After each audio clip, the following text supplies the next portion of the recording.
തിരോധാനത്തിൽ ദുരൂഹതയേറുകയാണ്.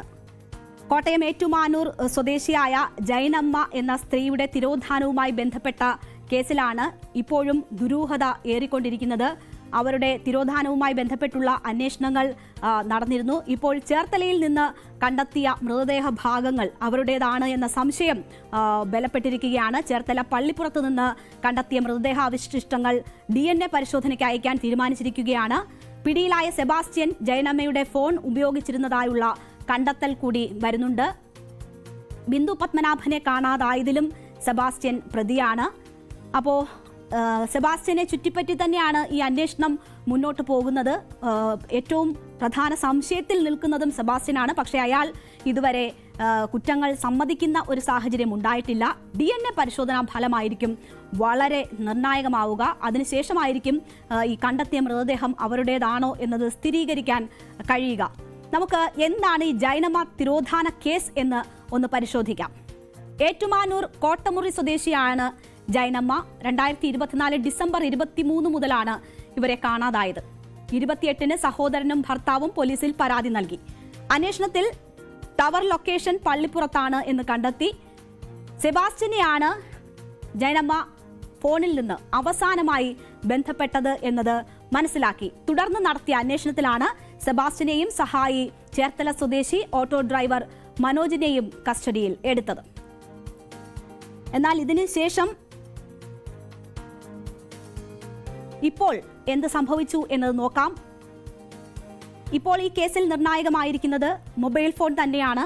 കേസിലെ പ്രതി Sebastian ജൈനമ്മയുടെ phone സൂക്ഷിച്ചിരുന്നതായി crime branch കണ്ടെത്തിയിട്ടുണ്ട്. ഈരാറ്റുപേട്ടയിലെ കടയിൽ സെബാസ്റ്റ്യൻ മൊബൈൽ ഫോൺ ചാർജ് ചെയ്യാൻ വെക്കുന്ന ദൃശ്യങ്ങൾ ക്രൈംബ്രാഞ്ചിന് ലഭിച്ചു.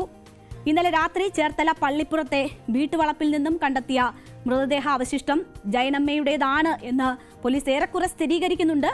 സെബാസ്റ്റ്യന്റെ വീട്ടിൽ നിന്ന് ആയുധങ്ങൾ, സ്വീകരണ മുറിയിൽ നിന്ന് രക്തക്കറ തുടങ്ങിയവയും കണ്ടെത്തിയതായി പോലീസ് അറിയിക്കുന്നു. പോലീസ് പരിശോധനയ്ക്കിടെ സ്ഥലത്തുണ്ടായിരുന്ന വാർഡ് മെമ്പർ ധന്യ ന്യൂസ് 18നോട് സംസാരിച്ചു. വീട്ടുവളപ്പിൽ നിന്ന് ഡീസൽ കുപ്പിയും കണ്ടെത്തിയിട്ടുണ്ട് എന്നതാണ് അവർ പറയുന്നത്.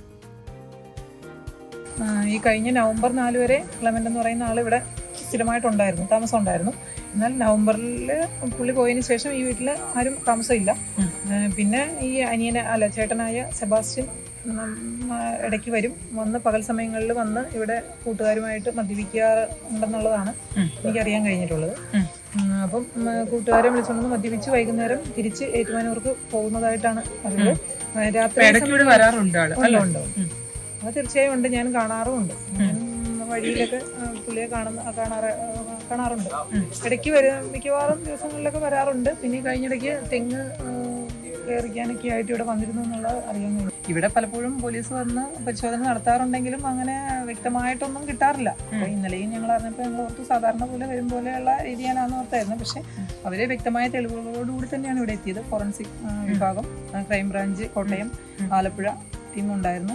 ഇവിടെ അവര് അകത്ത് മൊത്തം പരിശോധന എല്ലാം നടത്തിയിരുന്നു. പിന്നെ ഈ പറയുന്നുണ്ട് ഇവിടെ സ്വീകരണ മുറിയില് ഭിത്തിയില് ചെറിയ ചെറിയ പാടുകളായിട്ട് കണ്ടതായിട്ട് എന്നെ സാക്ഷ്യപ്പെടുത്തി. ഫോറൻസിക് വിഭാഗം അവർ പറയുന്നത് ബ്ലഡ് തന്നെയാണെന്നുള്ളത് അവർ ഉറപ്പിച്ച് പറഞ്ഞു.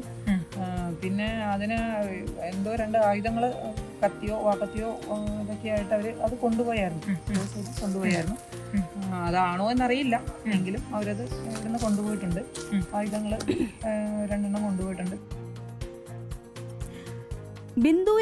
ബിന്ദു പത്മനാഭന്റെ തിരോധാനവും ഇതുമായി ബന്ധപ്പെടുന്നുണ്ട്. അതുമായി ബന്ധപ്പെട്ടും അന്വേഷണം എങ്ങും എത്താത്ത ഒരു സാഹചര്യം ഉണ്ടായിരുന്നു. ഈ സെബാസ്റ്റ്യൻ തന്നെയാണ് അതിന് പിന്നിലും എന്ന സംശയങ്ങളാണ് ഇപ്പോൾ ബലപ്പെടുന്നത്. അന്ന് ഈ കേസിന്റെ കാരണങ്ങളുമായി ബന്ധപ്പെട്ട് പിടികൂടിയിരുന്നു എങ്കിലും, ഇയാൾ കസ്റ്റഡിയിലെടുത്തിരുന്നു എങ്കിലും ഒരു വിവരവും ഇയാളിൽ നിന്ന് ലഭിച്ചില്ല. അപ്പോൾ എന്താണ് ബിന്ദു പത്മനാഭന്റെ തിരോധാനം എന്ന് നോക്കുമ്പോൾ 2013 ചേർത്തല കടക്കരപ്പള്ളി ആലുങ്കൽ സ്വദേശി ബിന്ദു പത്മനാഭനെ കാണാതാകുന്നത്. 2017 സഹോദരൻ പരാതി നൽകുന്നത്. എന്തുകൊണ്ട് ഈ കാല വിളംബം ഉണ്ടായി പരാതി നൽകാനെന്ന് ചോദിച്ചാൽ സഹോദരൻ വിദേശത്തായിരുന്നു, ഇവരുമായി വലിയ ബന്ധമുണ്ടായിരുന്നില്ല. അതുകൊണ്ട് തന്നെ പരാതി നൽകാൻ വൈകിയതാണ്. 2017 പരാതി നൽകുന്നത്.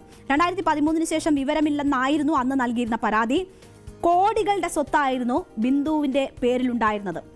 അപ്പോൾ ഈ സ്വത്ത് വസ്തു ഒക്കെ കൈമാറ്റവുമായി ബന്ധപ്പെട്ട് ഈ സെബാസ്റ്റ്യനുമായി ഇടപാടുകൾ ഉണ്ടായിരുന്നു എന്ന് സംശയിച്ചിരുന്നു. ഈ കേസിലും സെബാസ്റ്റ്യനെ അന്ന് സംശയത്തിന്റെ നിഴലിലാക്കിയിരുന്നു, കസ്റ്റഡിയിലെടുത്തിരുന്നു, ചോദ്യം ചെയ്തിരുന്നു. പക്ഷേ കൂടുതൽ വിവരങ്ങളൊന്നും അന്വേഷണ സംഘത്തിന് ലഭിച്ചില്ല. പോലീസ്, പ്രത്യേക അന്വേഷണ സംഘം, ക്രൈംബ്രാഞ്ച് ഇവരെല്ലാം അന്വേഷിച്ചിട്ടും ബിന്ദു ജീവിച്ചിരിപ്പുണ്ടോ മരിച്ചോ എന്ന് പോലും സ്ഥിരീകരിക്കുന്നതിന് കഴിഞ്ഞില്ല. 2007 മുതൽ വിവരങ്ങളില്ല.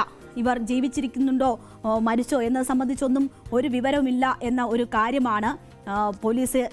അങ്ങനെ ഒരു നിഗമനത്തിലേക്കാണ് പോലീസ് അവസാനം എത്തിയത്. അതിനപ്പുറം ഒന്നും കണ്ടെത്താൻ കഴിഞ്ഞിട്ടില്ല. ഇപ്പോൾ എന്തായാലും ഒരു മൃതദേഹം, ഈ ചേർത്തലയിൽ നിന്ന് കണ്ടെത്തിയ മൃതദേഹം ജൈനമ്മയുടേതെന്ന് സംശയിക്കുകയാണ്. അതിൽ DNA പരിശോധനയാണ് നിർണായകമായി വരുന്നത്. അങ്ങനെയാണെങ്കിൽ ബിന്ദു പത്മനാഭന്റെ കേസിലും ഇത് കണക്ട് ചെയ്യാൻ കഴിയും എന്നതാണ് അന്വേഷണ സംഘം കരുതുന്നത്. ആ കേസിന്റെ അന്വേഷണവുമായി ബന്ധപ്പെട്ട സംഘം കൂടി ഇവിടെ എത്തുകയും മറ്റും ചെയ്തിട്ടുണ്ട്. അവരും വിവരങ്ങൾ ശേഖരിക്കുന്നുണ്ട്. എന്തായാലും 2 സ്ത്രീകളുടെ തിരോധാനവുമായി ബന്ധപ്പെട്ടുള്ള നിർണായക വിവരങ്ങളാണ് ഇനി പുറത്തു വരേണ്ടത്.